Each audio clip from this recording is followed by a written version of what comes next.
The faint light of dawn filtered through the worn curtains of a modest home, casting a soft glow on the aging figure of Maria as she shuffled down the narrow hallway.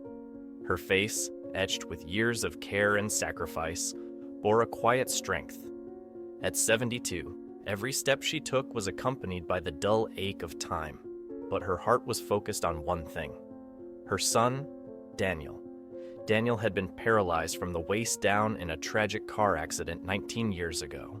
He had been her pride and joy, a vibrant young man full of life and promise. But that all changed in an instant now. Confined to his bed and wheelchair, Daniel relied entirely on his mother for everything. Maria's life became a cycle of endless care, from bathing and feeding him to ensuring his medical needs were met. She had devoted herself to him without hesitation. Her love for Daniel was her strength, her purpose, and nothing could shake her resolve.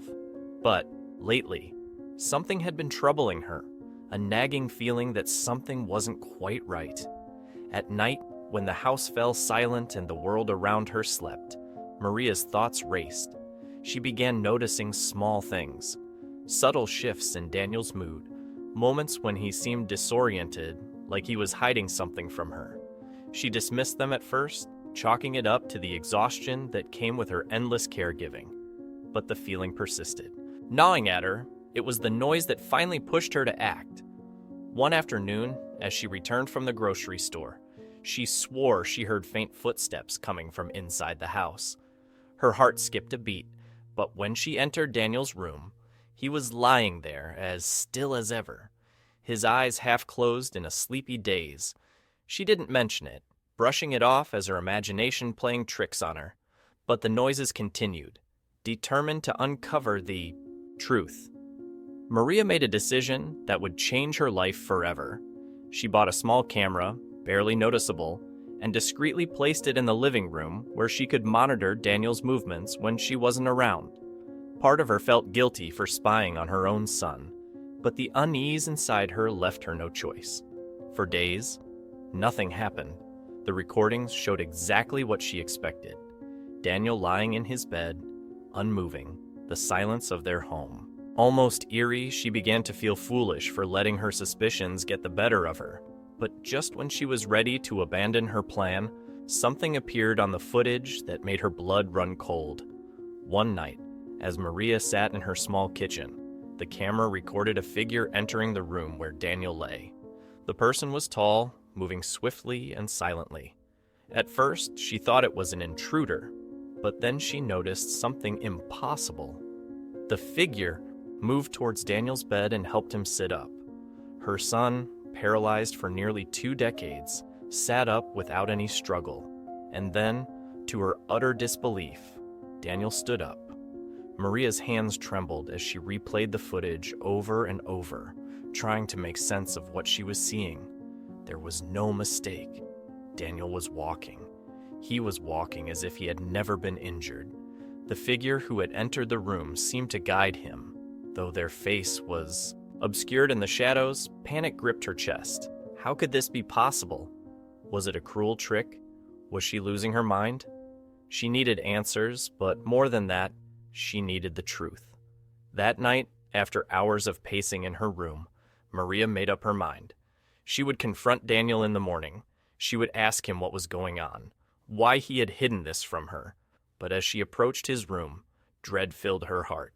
She pushed the door open and found him in his usual position, lying motionless, his eyes fluttering open when he heard her. His face looked tired, pale, as if nothing had changed. But Maria knew better now. With a lump in her throat, she sat down on the edge of his bed. "Daniel," she began, her voice trembling, "I need to ask you something, and I need you to be honest with me." Daniel's eyes shifted, a flicker of emotion crossing his face before he quickly masked it. "What is it, Mom?" She took a deep breath, her voice barely a whisper. "I know you've been walking." For a moment, the silence in the room was suffocating. Daniel's face hardened, his eyes darkening with something Maria had never seen before. Fear? Guilt? She couldn't tell. But then, without warning, he broke down. "I'm sorry, Mom. he choked out, tears streaming down his face. "I never wanted you to find out like this." Maria's heart ached as she watched her son crumble before her. She reached for his hand, gripping it tightly. "Just tell me why, Daniel. Why didn't you tell me?" Through sobs, Daniel began to tell his story, a story that would leave Maria in shock. Daniel's shoulders shook as he struggled to compose himself. But the weight of his hidden secret seemed unbearable. Maria sat quietly, her heart pounding in her chest, waiting for the truth that had been buried for so long. "It started a few years ago," Daniel began, his voice barely above a whisper. "I don't know how to explain it, but one night, I felt something strange. It was like a surge of energy, like my legs had come back to life. At first, I thought it was a dream, but I stood up, Mom. I walked." Maria's mind swirled with disbelief. She tried to make sense of what he was saying, but the words felt surreal. "If you could walk, Daniel, why didn't you tell me? Why did you keep this from me?" "I was terrified," Daniel admitted, his voice thick with emotion. "I didn't understand how it was happening. It didn't make any sense. I've been paralyzed for so long, and suddenly I could stand, move. But it wasn't right. Something was wrong."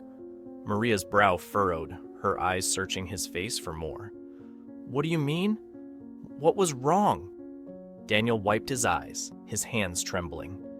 "It wasn't me, Mom. I wasn't in control. It felt like something else was controlling me. It only happened at night, when I was asleep.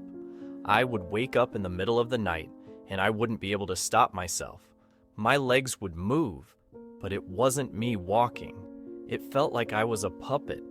Maria felt a chill run down her spine.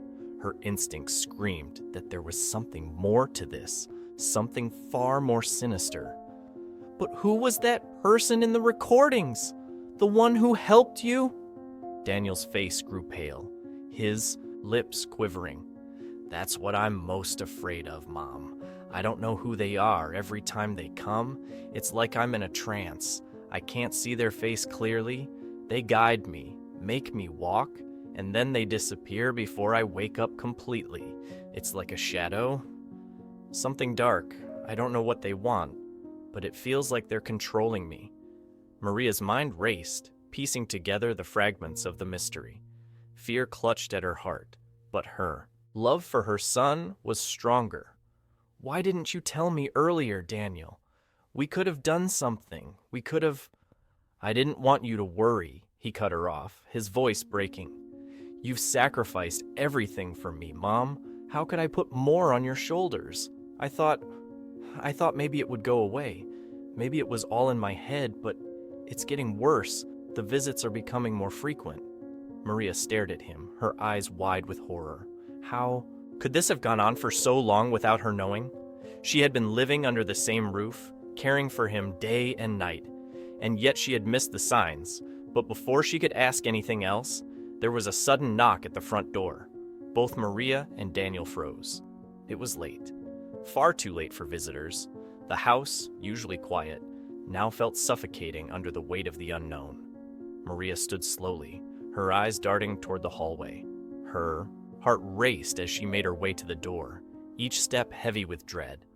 When she opened it, the dim light from the porch illuminated a tall figure standing before her.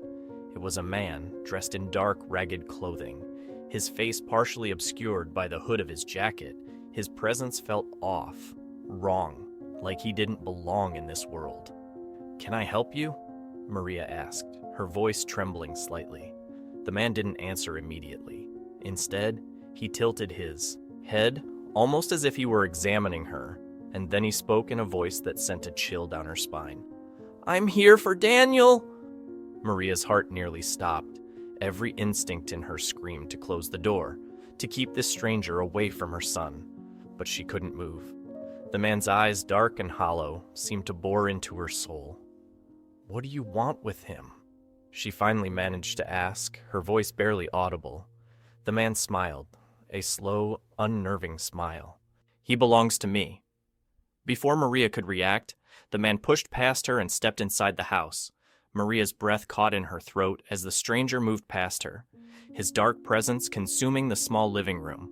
Daniel, upon seeing the man, immediately recoiled in his bed, his face contorting with fear. His earlier breakdown was nothing compared to the terror that now gripped him. "No," Daniel whispered, his voice cracking. "No, not again." The man turned slowly, his eyes settling on Daniel with a look of possession. "It's time," he said simply, as if that explained everything. Maria's heart hammered in her chest. "Get away from my son!" she cried, her voice rising in panic. She grabbed the nearest object, a lamp from the side table, and held it up, desperate to protect her child. "You're not taking him!" But the man didn't flinch. He took a step forward, and Maria felt an overwhelming sense of helplessness wash over her. It was as though the air around him had shifted, growing heavier, darker.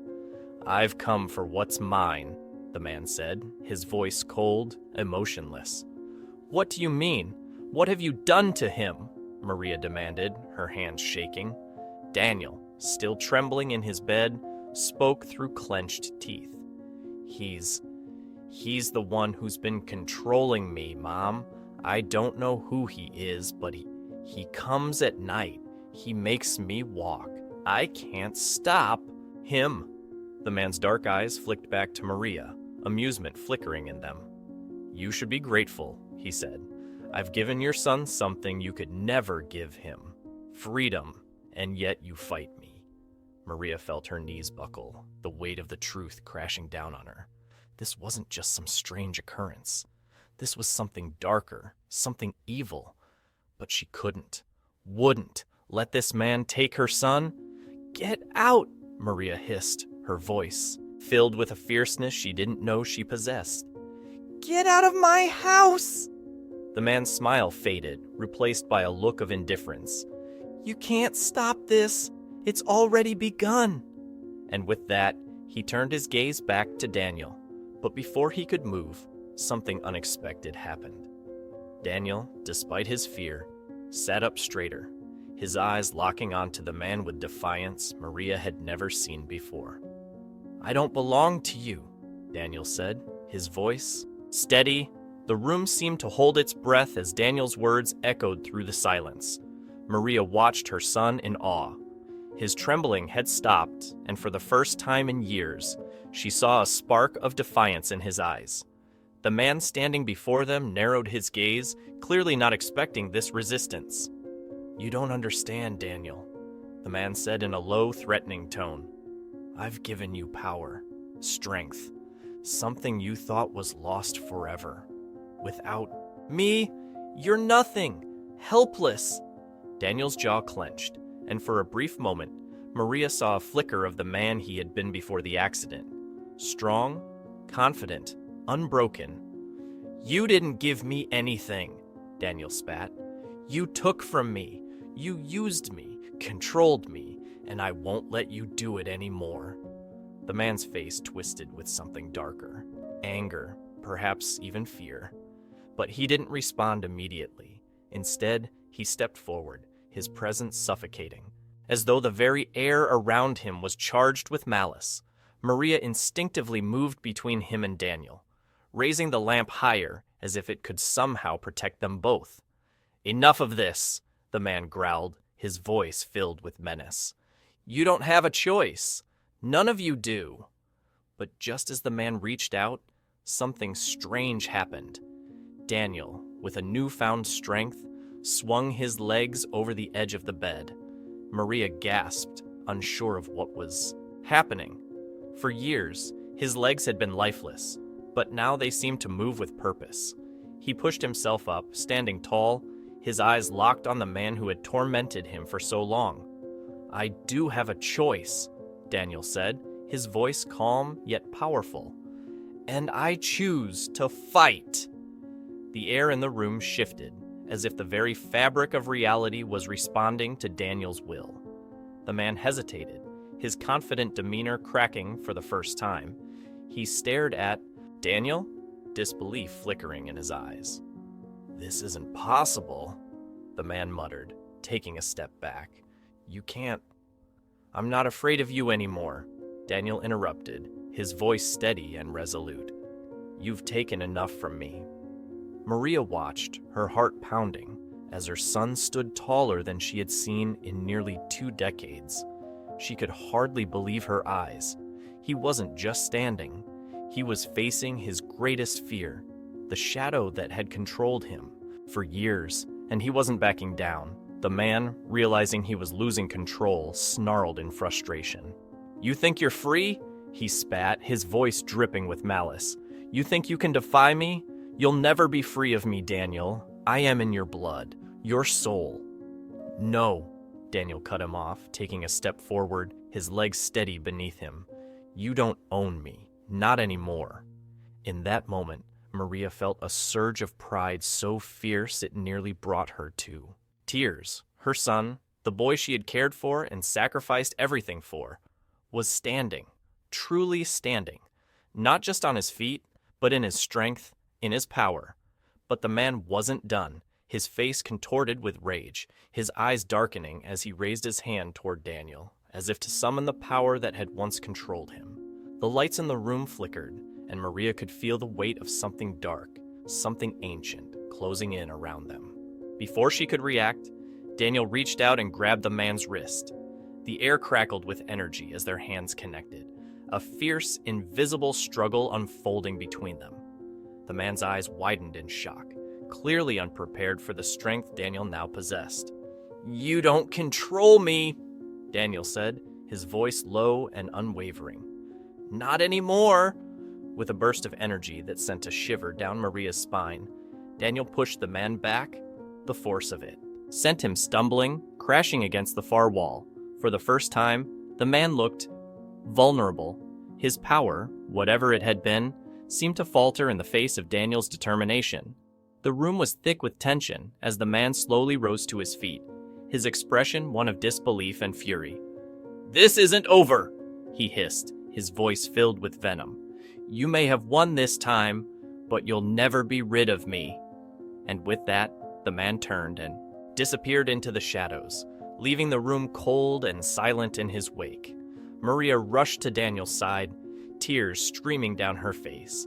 She reached for him, her hands trembling as she touched his arms, his face, as if to reassure herself that he was real, that he was standing before her.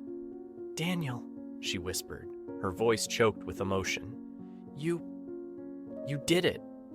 Daniel turned to her, his eyes softening, though they still held the strength of what he had just endured. He smiled, a small, tired smile, but one that carried the weight of his victory. "It's over, Mom. I'm free." Maria pulled him into her arms, holding him tightly, feeling the warmth and strength of his body against hers. For the first time in so long, she didn't feel fear or dread. She felt hope. But deep inside, a small voice reminded her that the man's parting words still lingered in the air for the next few days. Life inside their home took on a strange, quiet calm. Daniel was walking again, slowly at first, as his muscles adjusted to their newfound freedom. Maria was in awe of his recovery. It seemed miraculous, almost too good to be true. The doctors were baffled, offering no medical explanation for how a man who had been paralyzed for 19 years could suddenly regain the use of his legs. But the unease lingered. Though the man was gone, Maria couldn't shake the feeling that his dark presence still hung over them. Every creak in the floorboards, every whisper of wind against the windows made her heart race. She knew that their battle wasn't over. The man's words echoed in her mind. "You'll never be rid of me." Late one night, Maria sat in her bedroom, the flickering light of a single candle casting shadows on the walls. She watched the flame dance, her thoughts heavy. She had spent nearly 2 decades caring for Daniel, sacrificing everything for his well-being now that he was free. Free to walk, free to live again. She should have felt relief, but instead, all she could feel was a growing sense of dread. She glanced toward Daniel's room, where he slept peacefully. Whatever dark force had been controlling him was gone, for now, but Maria knew that it would return. She could feel it in her bones. And when it did, she would be ready. The days that followed brought a strange, almost eerie peace to their home. Daniel was regaining his strength, each step more confident than the last. Maria watched him with quiet awe, her heart swelling with pride as she saw her son moving through the house with a freedom she hadn't witnessed in almost 2 decades. But despite the outward calm, Maria couldn't shake the lingering shadow of fear that clung to her. The man's words echoed in her mind, a constant reminder of the darkness that had yet to fully leave their lives. "You'll never be rid of me." Every night, as Maria sat alone in her bedroom, she felt the weight of those words press down on her chest like an invisible hand. She knew this peace was temporary, a brief reprieve before the storm that was surely coming. One evening, as the sun began to set, casting long golden shadows across the house, Daniel approached Maria while she sat at the kitchen table. His face, though more lively than it had been in years, carried a hint of concern. "Mom," he said softly, pulling out a chair to sit beside her. "I know you've been worried." Maria glanced up at him, forcing a smile that didn't quite reach her eyes. "I'm just so happy to see you walking again, Daniel. That's all that matters to me." Daniel's gaze softened, but he wasn't fooled. "You've been looking over your shoulder ever since that night. I can see it. You're afraid he'll come back, aren't you?" Maria swallowed hard, her fingers nervously tracing the edge of the table. She couldn't lie to him, not after everything they had been through. "I am," she admitted, her voice barely above a whisper. "I feel like he's still out there waiting. I don't know why, but I can't shake the feeling that it's not over." Daniel reached across the table and took her hand, his grip warm and reassuring. "It's not your job to protect me anymore, Mom. Whatever that man is, whatever power he had over me, I'm not afraid of him. I'm stronger now." Maria blinked back tears, her heart swelling with emotion. "I know you are, Daniel, but I can't help it. I spent so many years taking care of you, worrying about you. It's hard to let go." Daniel smiled, a faint but genuine smile that brought light to his face. "We'll face whatever comes next together. You're not alone in this." Maria nodded, squeezing his hand. But, deep down, the feeling of dread refused to leave her. As night fell and Daniel retreated to his room, she remained at the table, her mind racing with thoughts of what the future held. She couldn't shake the feeling that they were on borrowed time, and she was right. It was a few nights later when the peace finally shattered. Maria had fallen into a light sleep, her body exhausted from the emotional toll of the last few weeks. The house was quiet. The only sound the gentle creak of the old wood beneath the wind, but in the silence, a noise woke her, a faint rhythmic tapping, like fingers drumming against glass. She sat up, her heart already pounding in her chest. The sound was coming from Daniel's room. Throwing off her blanket, Maria rushed to his door, her mind racing with fear. She pushed it open, her breath catching in her throat. Daniel was sitting up in his bed, his eyes wide with terror, staring at her. The window, and there, outside in the darkness, was the man. The shadowy figure stood motionless, his face partially obscured by the night, but there was no mistaking him. The same dark presence, the same hollow eyes that had haunted their lives for so long. He tapped again on the window, the sound echoing through the room like a death knell. Maria felt her blood run cold. She rushed to Daniel's side, her hand gripping his shoulder. "Daniel, don't look at him," she whispered urgently. "Don't let him in."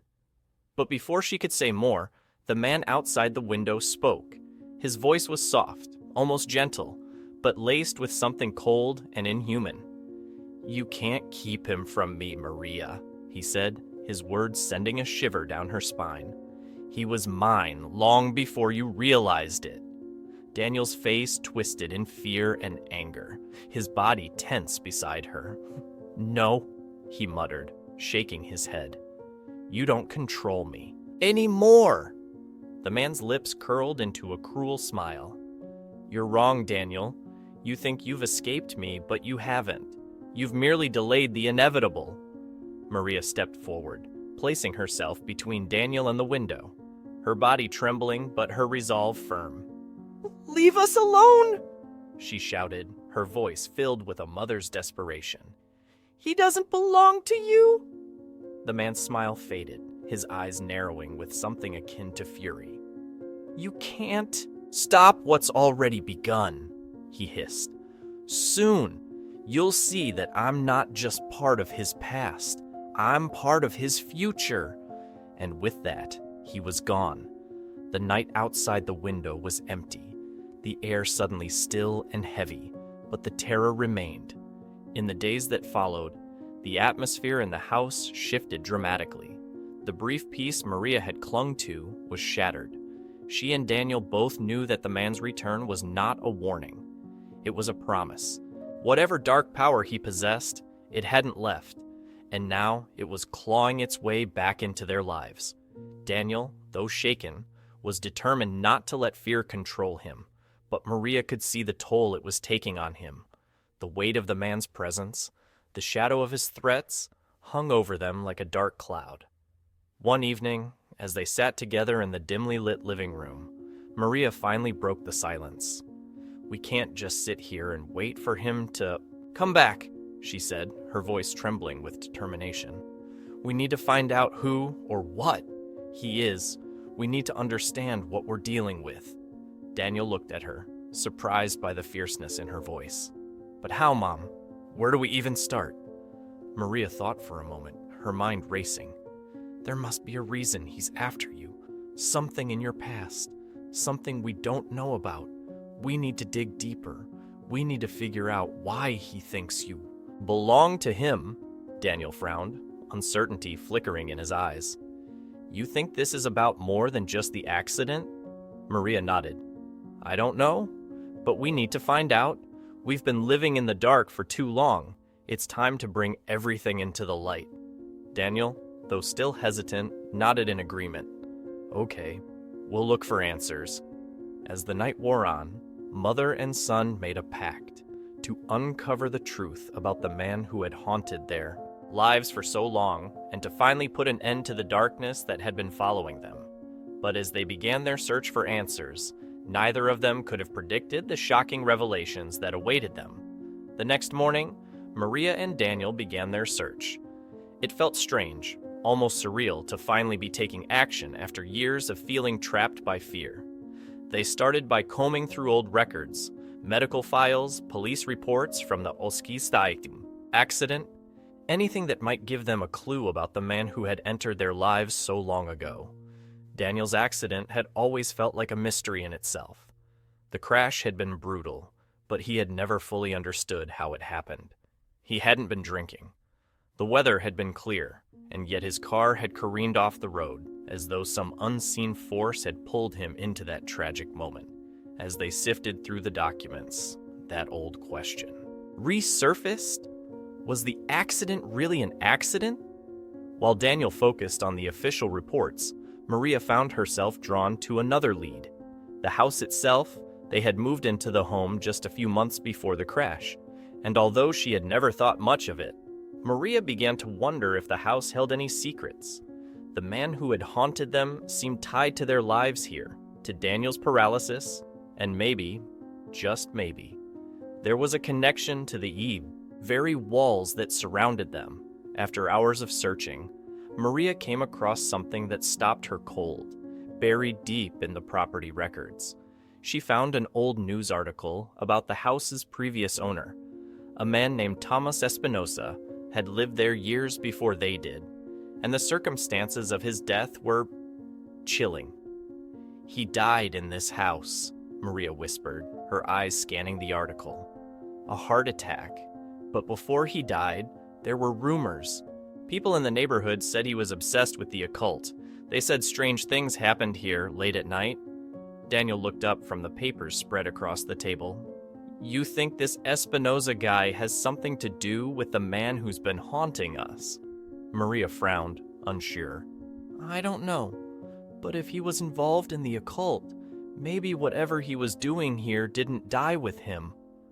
A cold realization washed over both of them. The man who had been tormenting Daniel, controlling him, seemed to be more than just a figment of their imagination.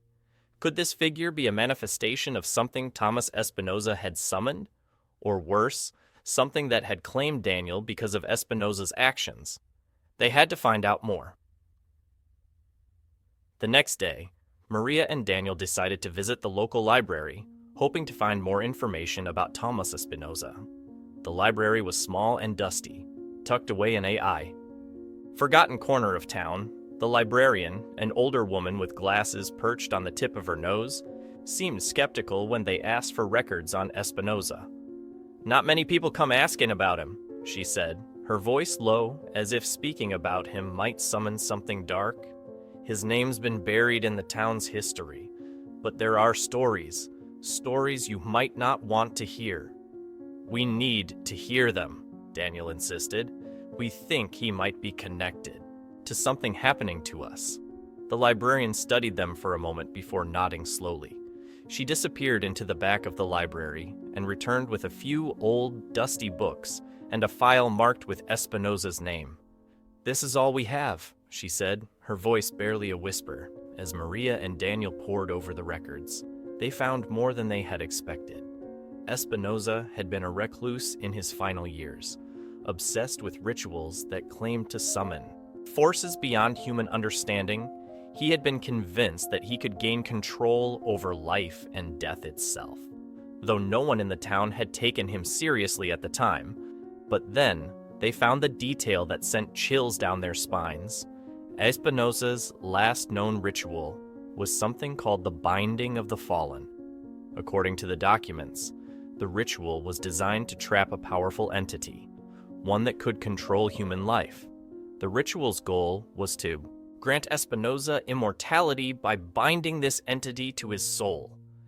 "He failed," Daniel muttered, his eyes scanning the faded pages.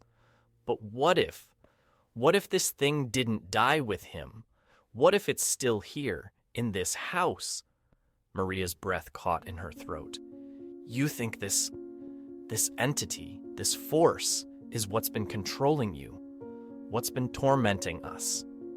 Daniel nodded slowly, his face pale. "It makes sense, that man. It's not a man at all, it's something darker, something that's been trying to take me like it took Espinoza." Maria's heart raced as the pieces of the puzzle fell into place. Espinoza had tried to control something far beyond his understanding, and when he failed, whatever he had summoned had been left trapped in the house, waiting for someone else. Waiting for Daniel. Armed with this new knowledge, Maria and Daniel knew what they had to do. The entity, the force that had haunted them, was bound to the house. If they were going to break free of its control once and for all, they would have to confront it on its own terms. That night, Maria prepared a small altar in the living room, using the instructions they had found in Espinoza's writings. It felt dangerous, terrifying, but they had no choice. The air in the house was thick with tension, as though the very walls were waiting for what was to come. Daniel stood beside her, his face set with determination. "We do this together," he said, his voice steady. "No more running." Maria nodded, her hands trembling as she placed the final candle on the altar. They had everything they needed: a set of ancient symbols drawn on paper, candles, and a passage from Espinoza's ritual that was meant to banish the entity for good. As they lit the candles, a heavy silence fell over the room. The shadows seemed to deepen, and the air grew colder. Maria's heart pounded as she began to read the words aloud, her voice shaking with fear and resolve. At first, nothing happened, but then, slowly, the shadows in the room seemed to shift. A figure appeared, tall, dark, and unmistakably the man who had tormented Daniel for so long, but this time his face was clearer, more menacing, his eyes burning with anger. "You think you can rid yourself of me," the man hissed, his voice echoing with inhuman rage. "You are mine, Daniel. You always have been," Maria's voice faltered. But Daniel stepped forward, standing between her and the figure. "No," Daniel said, his voice filled with a strength Maria had never heard before. "You don't own me! You never did!" the figure snarled, but Daniel didn't back down. With a surge of energy, he grabbed the papers from the altar and held them up, shouting the final words of the ritual. The room seemed to pulse with a dark energy, the air crackling with tension. For a moment, Maria thought the entity would win, that it would consume them both. But then, with a deafening roar, the figure dissolved into the shadows, leaving behind only the silence of the night. It was over. Daniel collapsed to the floor, exhausted but free. Maria rushed to his side, tears streaming down her face. She held him tightly, her heart swelling with relief and love. "We did it," Daniel whispered, his voice weak but filled with triumph. "We're free." Maria nodded, unable to speak, her emotions overwhelming her. They had faced the darkness together, and they had won. In the weeks that followed, the house felt lighter, as though a great weight had been lifted. Daniel continued to grow stronger, both physically and emotionally. The dark presence that had haunted their lives for so long was gone, and for the first time in years, they could breathe. Freely, Maria, though still shaken by all that had happened, found peace in knowing that they had survived, that her love for her son and his strength had been enough to conquer the darkness. One evening, as the sun set in a sky painted with brilliant colors, Maria stood in the doorway of their home, watching Daniel walk freely in the yard. She smiled, her heart full. They had been through hell, but they had come out the other side stronger, together. And in that moment, Maria knew that no matter what the future held, they could face it, because they had already faced the darkest of shadows and won.